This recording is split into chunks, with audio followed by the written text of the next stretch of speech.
L'invité de la matinale sur NC Première.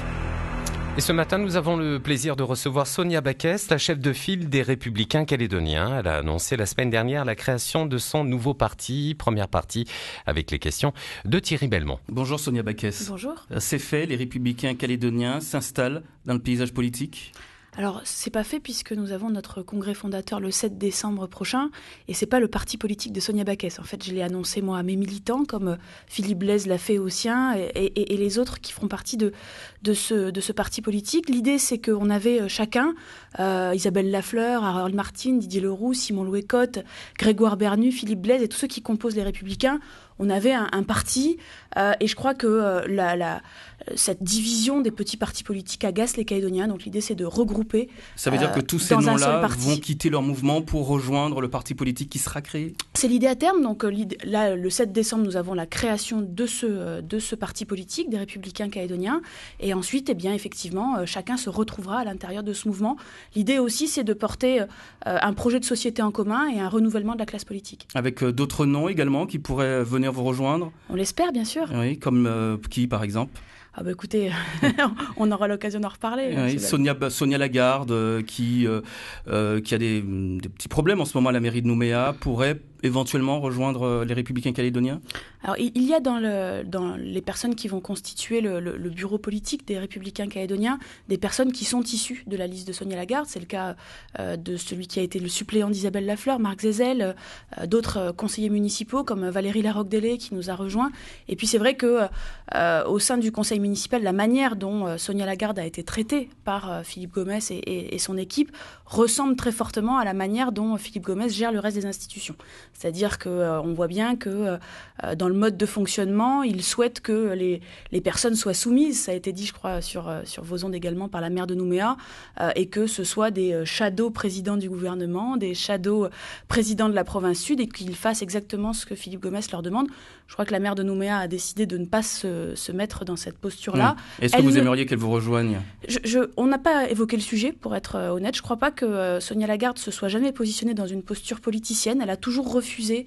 Elle a refusé de prendre parti pendant la législative. Pourtant, je le lui ai demandé. Elle a refusé de prendre parti pour les sénatoriales, justement pour protéger la mairie de Nouméa et pour maintenir la mairie de Nouméa dans le sens de l'intérêt général, pour pas rentrer dans les bagarres politiciennes. C'est malheureusement Philippe Gomès qui a mis dans la mairie de Nouméa ce problème de règlement de compte politique. Je crois que la maire de Nouméa l'a jamais souhaité, donc je ne suis pas certaine qu'elle s'implique dans le paysage politique. Elle va donc garder son originalité. Vous avez enfin trouvé votre place, Sonia Backès ? Oh, vous savez, Thierry Belmont, j'ai le mérite de ne jamais avoir changé d'idée, de ne jamais avoir changé de conviction. Alors effectivement, j'ai changé de leader. Vous avez navigué souvent... Non, j'ai changé de leader politique. C'est-à-dire que j'ai été effectivement extrêmement déçue par Pierre Frogier quand, à la suite de la levée des 2 drapeaux, il n'a obtenu aucune concession de la part des indépendantistes. D'ailleurs, il l'a redit au colloque. Il a dit que qu'est-ce qu'ils ont fait en face ? Rien. Donc j'ai été extrêmement déçue. Et j'ai été extrêmement déçue par la manière de faire de Gaël Yano, qui, pour avoir le poste de président du Congrès, était prêt à un certain nombre de concessions. Voilà. Après mon parcours politique, j'ai toujours défendu que le référendum tel qu'il va avoir lieu aujourd'hui, et que finalement l'avenir me donne raison, j'ai sans doute eu raison trop tôt, que ce référendum ait lieu tel qu'il était prévu dans l'accord de Nouméa, que l'on prépare l'après, mais sans finalement faire des accords en catimini dans le dos des Calédoniens. J'ai défendu aussi une forme de libéralisme économique. La situation économique me donne également raison, puisqu'on voit bien que le socialisme qui a été mis en place par Philippe Germain au gouvernement sous la direction de Philippe Gomès nous fait arriver à la situation économique dans laquelle on est. Donc finalement, Thierry Belmont, pour répondre à votre question, je n'ai jamais changé. Et puis pour finir, parce que je crois que c'est important, ça fait 22 ans que je suis adhérente aux Républicains au niveau national, 22 ans que j'ai ma carte, j'ai encore ma carte cette année, je l'ai reprise malgré le fait que les Républicains aient donné l'investiture à un autre que moi aux élections législatives. Donc voilà, je crois que... Vous représentez quoi finalement aujourd'hui ? La droite plutôt dure, la droite qui cherche sa place, qui ne se retrouve pas forcément au sein des partis en présence actuellement, au sein des Républicains, du Rassemblement ? Je représente la droite, tout simplement, Thierry Belmont. C'est-à-dire qu'aujourd'hui, notre position, celle des Républicains calédoniens, est la seule qui est sans ambiguïté sur l'avenir institutionnel. On est les seuls à dire clairement, d'ailleurs on l'a vu au colloque, il y a eu des grands discours. Moi j'ai dit très clairement la société que je voulais pour le lendemain. Je ne suis pas certaine que les autres discours étaient aussi clairs, donc la droite sur ce plan-là, la droite sur le plan économique, on est finalement aujourd'hui les seuls à être réellement de droite en Nouvelle-Calédonie. On va y revenir sur le colloque, mais tout d'abord le haut-commissaire Thierry Lataste, il était dans Politique Directe hier, il a parlé de la situation actuelle au gouvernement, qui est pour lui une situation inquiétante, pas à la hauteur des enjeux actuels de la Nouvelle-Calédonie. Il serait temps d'en sortir aujourd'hui de cette situation, Sonia Backès. Oui, je confirme, c'est vraiment pas à la hauteur des enjeux et je regrette également, ça a été fait par les missionnaires qui sont là en ce moment, que le dialogue ait lieu à Paris et pas à Nouméa. Ça fait maintenant 3 mois qu'on appelle au dialogue sur le gouvernement. Vous savez, le gouvernement, c'est un petit peu vous qui bloquez. C'est malheureusement, pas du tout. Il y a 6 personnes qui votent pas pour un président sur 11, c'est-à-dire la majorité. Donc, je crois qu'effectivement, il y a un problème de dialogue. Qu'est-ce qui se passe ? Le gouvernement, c'est un gouvernement collégial.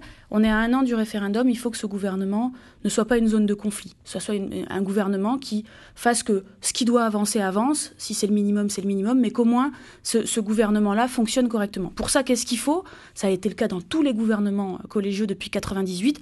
Eh bien, on se met d'accord avec une majorité des membres. Alors, en 2011, Harold Martin l'avait fait avec les indépendantistes. C'est comme ça. Ce qui avait généré la coalition. Mais là, Philippe Gomès se retrouve dans une situation où il n'arrive à faire de majorité ni avec les indépendantistes, ni avec nous. Pourquoi ? Pour des problèmes de communication. Ça a été dit par le Palika dans un communiqué la semaine dernière. Ils portent la responsabilité de la chute du gouvernement puisqu'ils ont décidé de faire démissionner tous ceux de la liste avant Philippe Dunoyer, en sachant très bien que Philippe Dunoyer serait candidat aux législatives. Donc, ils ont fait le choix de faire tomber le gouvernement et ils n'avaient pas de solution de majorité derrière. Maintenant, vous avez fait passer votre message, Sonia Backès. Les Républicains calédoniens ont fait passer leur message. Est-ce qu'aujourd'hui, vous pourriez voter pour Philippe Germain pour qu'il soit installé comme président du gouvernement, en sortir de cette situation-là avant l'arrivée du Premier ministre ? Bien sûr, dès l'instant où on sera mis d'accord sur une feuille de route minimale de ce que Philippe Germain devra faire dans les 12 prochains mois, on n'aura aucun problème avec ça. Sonia Backès, chef de file des Républicains calédoniens.